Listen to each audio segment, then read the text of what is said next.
Hello viewers, Hossain take চ্যানেলের পক্ষ থেকে সবাইকে জানাই স্বাগতম। তো আজকে শেখাবো খুব সহজেই একটা ইমেজের বা একটা অবজেক্টের ব্যাকগ্রাউন্ড আপনি কিভাবে চেঞ্জ করবেন সেটার সহজ প্রসেস। জাস্ট আমি এই ইমেজটাকে ওপেন করলাম। এই ইমেজটার আমি ব্যাকগ্রাউন্ড রিমুভ করব। তো এই জন্য আমি জাস্ট এখানে ম্যাজিক ওয়ান টুলে ক্লিক করব। ম্যাজিক ওয়ান টুলে ক্লিক করার পর ব্যাকগ্রাউন্ডে একটা ক্লিক করব। এরকম হোয়াইট বা অন্য কালারের যদি কোনো ব্যাকগ্রাউন্ড থাকে সেক্ষেত্রে আমরা ম্যাজিক ওয়ান টুলের সাহায্যে এটা সহজেই সিলেক্ট করতে পারি। তো এবার কিছু অংশ আমি লক্ষ্য করতেছি যে ঠিকঠাকভাবে সিলেক্ট হয়নি।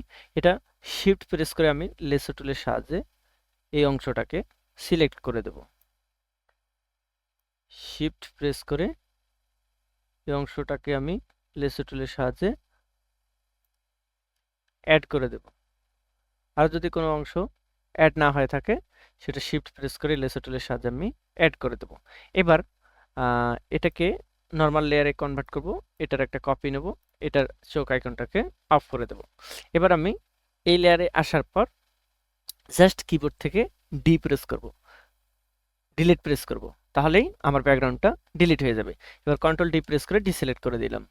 এবার আসেন আমি সিলেকশন টুল সিলেক্ট করে মুভ টুল সিলেক্ট করলাম। এবার আমি এখানে এই ক্রিয়েট নিউ ফিল লেয়ারে একটা ক্লিক করব, করার পর সলিড কালারে ক্লিক করব। তো আমি সলিড কালারে একটা কালার নিয়ে নেব, যে কোনো একটা কালার নিয়ে নিই। এরকম একটা কালার নিলাম। জাস্ট আমি এই লেয়ারটাকে নিচে নিয়ে আসবো, তাহলেই আমার জাস্ট ব্যাকগ্রাউন্ডটা চেঞ্জ হয়ে গেল। এটার কালার আপনি চাইলে এখান থেকে আবারও কাস্টমাইজ করে নিতে পারেন।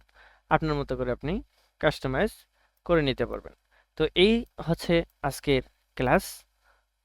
তো আশা করি আপনারা একটা ইমেজের ব্যাকগ্রাউন্ড কিভাবে রিমুভ করতে হয় খুব সহজেই বুঝতে পেরেছেন। তো আজকের ক্লাস এই পর্যন্তই। হোসেনটেক চ্যানেলের পক্ষ থেকে সবাইকে স্বাগতম জানাচ্ছি ভিডিওটা এ থেকে জেড পর্যন্ত দেখার জন্য।